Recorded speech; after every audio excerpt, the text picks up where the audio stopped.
പെപ്പേ നമ്മളെന്ന് പറഞ്ഞോലല്ലോ കാര്യങ്ങൾ പോണത്. എന്ത് കാര്യങ്ങള്? നിങ്ങൾ നമ്മുടെ ഇന്ന് പോർക്കെടുത്തോണ്ടിരുന്ന ഇടയിൽ വെച്ച് നിർത്തി ഡയറക്റ്റ് ഇറക്കാൻ തുടങ്ങി. അത് പോട്ടെന്ന് വെക്കാം. ഞങ്ങൾ ഹോൾസെയിൽ കൊടുക്കുന്നിടത്ത് നിങ്ങൾ കച്ചവടം തുടങ്ങി. അപ്പോഴും ഞങ്ങൾ മിണ്ടാണ്ടിരുന്നു. ഇപ്പൊ നിങ്ങൾ ഒരു പുതിയ പരിപാടി തുടങ്ങിയിട്ടുണ്ട്. ഞങ്ങൾ കൊടുക്കണേക്കാൾ 20 രൂപ കുറച്ച് കൊടുക്കുന്ന പരിപാടി. അതങ്ങനെ നിർത്തിക്കോ. മാത്രല്ല നീ നമ്മൾ അളിയൻചക്കര ഷാപ്പിൽ തന്നെ പുറത്തിറക്കി വിട്ട് അത് നിന്റെ അടുത്ത് ചോദിക്കാൻ അറിയാൻ പാടില്ല. ഇവിടെ നമ്മൾ തമ്മിലൊരു കച്ചവടം നടക്കുന്നത് വെച്ച് മിണ്ടാണ്ടിരുന്നേ.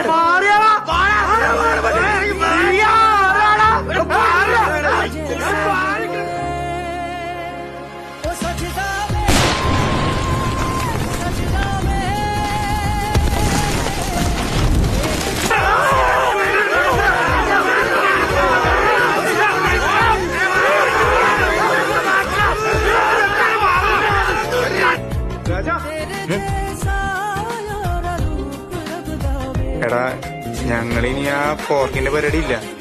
വർക്കിയുടെ 2 സ്റ്റാൻഡും. അപ്പൊ നിങ്ങൾ വർക്കായിട്ട് എന്താന്ന് വെച്ചാൽ ആലോചിച്ച് ചെയ്യും.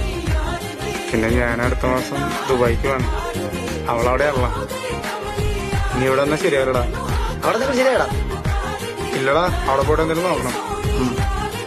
നമ്മുടെ കീരിയുടെ ജെയിംസ് അവിടെ അല്ലേ? എനിക്ക് അവനൊന്ന് വിളിച്ചോ. വൈകിട്ട് പ്രദർശന സമയത്ത് പേപ്പർ വീട്ടിലേക്കാണ്. 2 ടെണ്ണവലും പോർക്കർച്ചും കൂടി ഞെരിച്ചിട്ട് പോവാന്ന്. ആ പെരുന്നാൾ തീർക്കാന്നേ. ഇറങ്ങടാ. ശരിടാ.